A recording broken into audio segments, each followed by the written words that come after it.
Hello everyone. I'm here today to share some outstanding data about a ban on guns in my beautiful home country, Brazil, and the impact that it has had. So Brazil, just to give you a picture, Brazil is the largest country in Latin America with the most the size of US, with a population of 207 million according to the 2016 census. So, in 2002, a socialist president was cheerfully elected, including with my family's vote. And 3 years later, a referendum on gun ownership was called. The intent was to ask the population whether to ban ownership of guns or not. The vision was to protect the population against the guns violence. Have you seen something similar lately? We can point out three outcomes of this humanitarian and well-disposed initiative.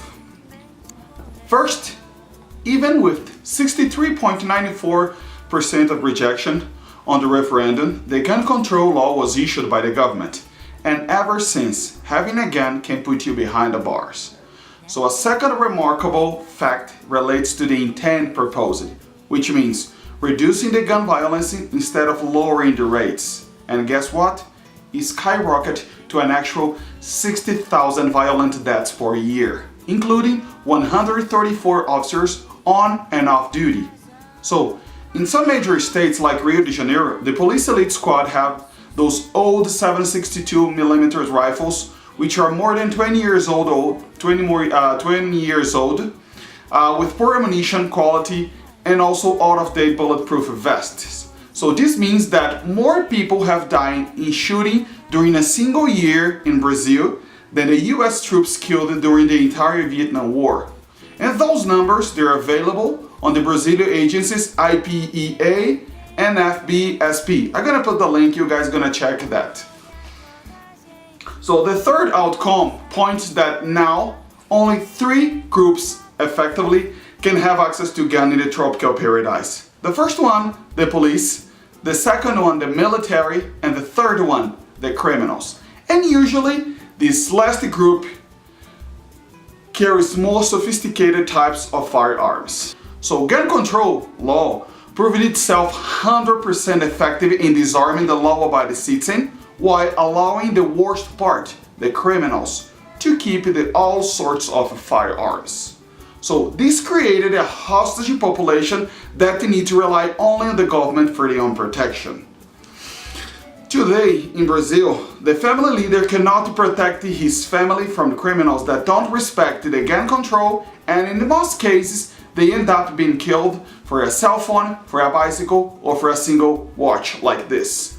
So I beg your attention to the serious matter of gun control in Canada, because politicians and the communication channels, they can present biased lies, damn lies and statistics, okay? And they use this case where terrorists and criminals use illegal guns to commit crimes and push this anti-gun agenda.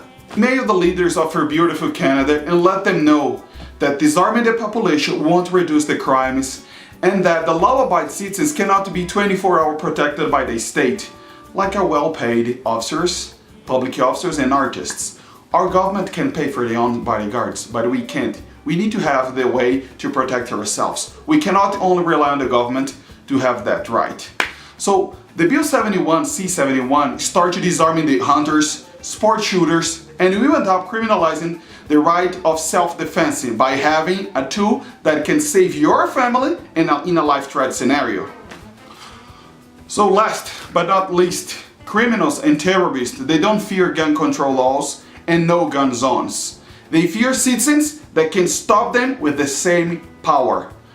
I ask you to please share this video. I have no intention in profit with this. I just ask you to share with friends, family, because with this help we can push more people to vote against this Bill 71.